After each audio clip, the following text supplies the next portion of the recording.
rides natin patapos ng Bagyong Pai. Punta tayo sa parking lot ni Paji.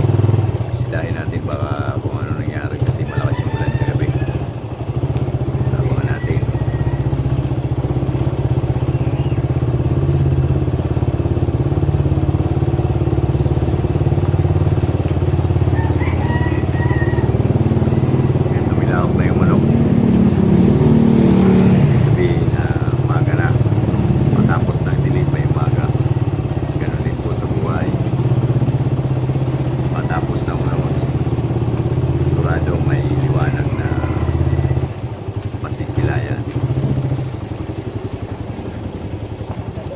Sa mga nasalanta po ng Bagyong Pai, huwag po tayo mawawala ng pag-asa.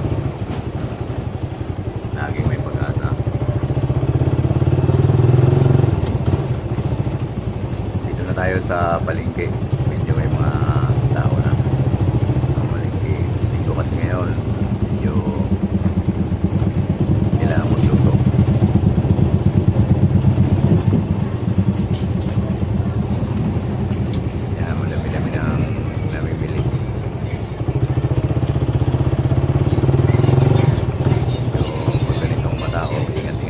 Sa pagmamaliho kasi baka makasagi tayo dyan, delikado, makakuha pa tayo ng bayaran. Yan, maraming tao, kaliwat kanan yung parking, ingat po tayo sa mga ganyan.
baka pumasok sa tenga natin, mas lalo masakit.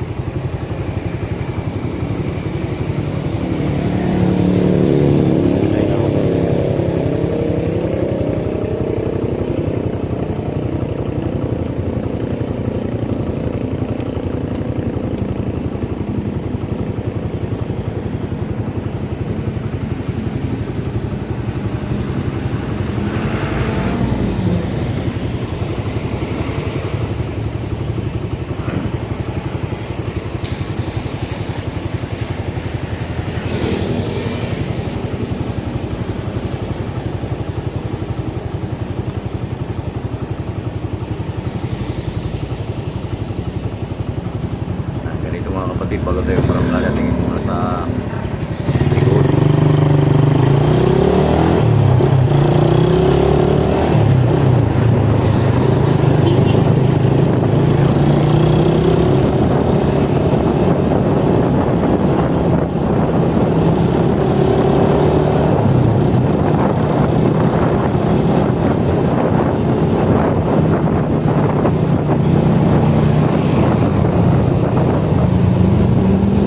Yan muna tayo dito, gagamit tayo ng skinalight lagi.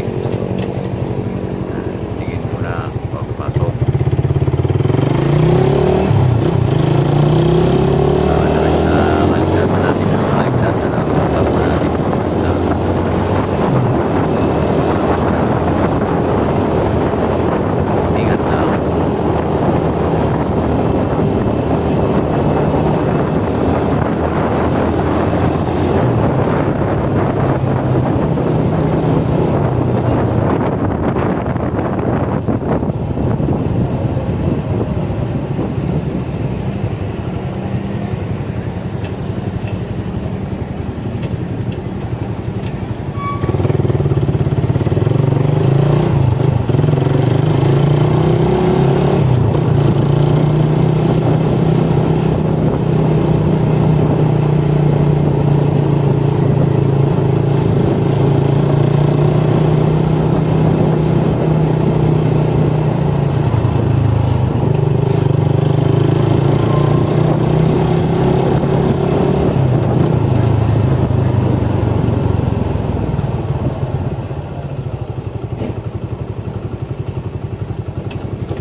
Ayan si Paji.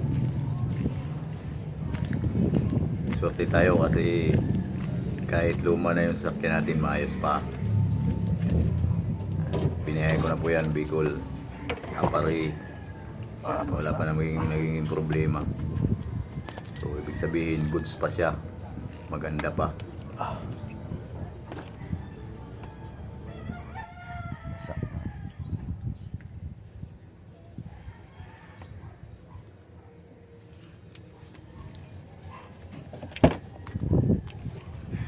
Ayan, may ulan. Ginagamit kasi ng anak ko yan habang nagbibiyahe kami. Tulog lang siya dyan sa likod. May hilawin kasi. Ayan. Kung gusto niya matulog, may ulan agad. Ayan.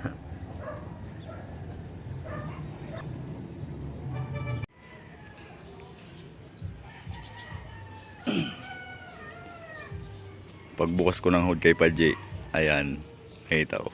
Nagulat ako eh.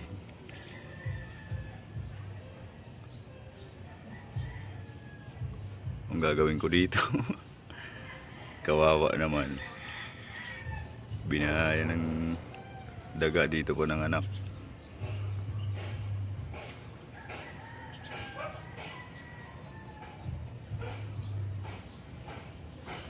Kagabi lang siguro to kasi kahapon galing ako dito, wala naman yan.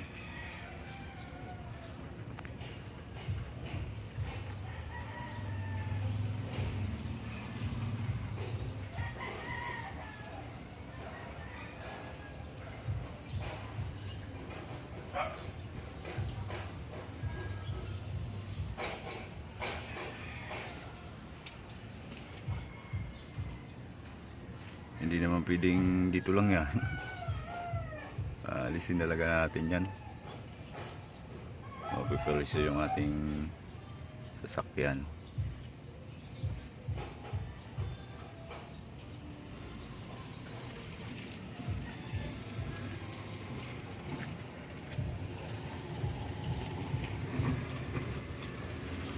Ay, tira. Binaya nagdaga ko yan. Dito ng anak. Oh. Doon pa sa tinitigilan mo yan. Hindi, kahapon galing ako dito, wala pa. Wala yan. Opo. Nanganak. Oo. Mga hayop. Kagabi lang siguro yan. Ang dami oh. Oo, dami nga. Tagay pala mag-anak ng Tagalog. Oo nga. Walang hiyaya. Eh dito hindi pa dinadagaan. Kasi isang linggo mahigit hindi maandar. Kahapon galing ako dito, kuya.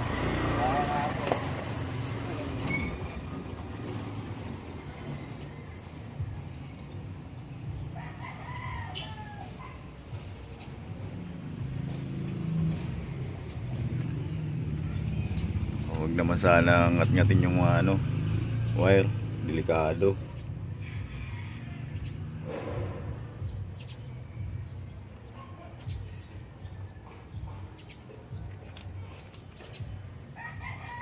Dami oh.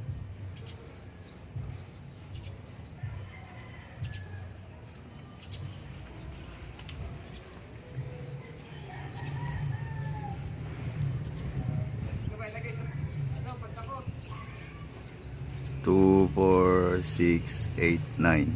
9 sila lahat. Siguro yung malatigil ulit eh no? Opo. Oo. Walang hiyaya. Ibang ganito, kaninang supa to? Wala naman supa kaming ganito. Ano ko. Pero mandar. Opo. Uy. Ang dami.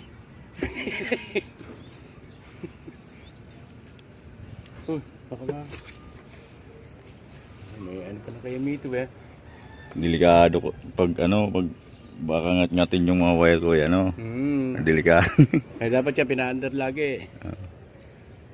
Nandito eh. Kaya ano eh. Lagi natin na. Dahil pala mag-anak no? Dami, siyam. Siyam. Opo. Pero mandar na yan. Opo, pinandar ko nga. O pagbukas nyo. Pagbukas ko. Eto. Baka dyan. Dito Opo. galing oh. Oo. Diyan galing yan. Hindi nyo lang napapansin. No? Duro. Eh, saan ba matagal na rin itong nakagaray doon? Doon sa school. Ha? Sa school po. Matagal na rin nakagaray doon. Ginamit pala namin to pa papuntang Apari. Putang may layo. Ikot namin Apari. Magyero pala to eh. Opo. Eh siguro dito na, biglang ano na to, butas na eh. Opo. Oh, wala namang... Kawawa naman. Eh, paano gagawin? Eh, makasira pa. Opo. Dahil lumaki nito. Di ba, mga isang linggo lang gumahap.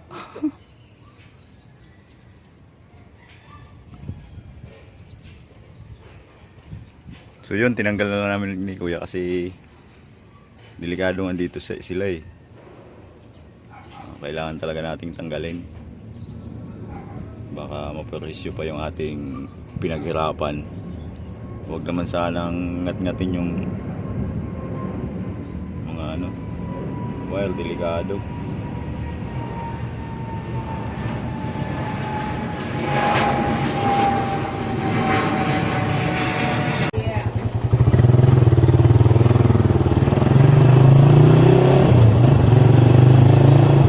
So yun mga kapatid, uwi na tayo. Balik na tayo sa bahay. Nakakalungkot kasi yung pinaghirapan mo biglang mawawala lang dahil lang sa tiyaga. Pero may natutunan tayo doon.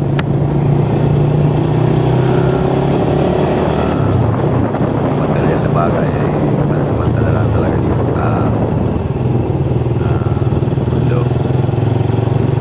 Kaya mag-iimbis tayo ng mabuting pag-ugali sa kapwa natin. Mga material na bagay, napupulok yan eh. Nawawala.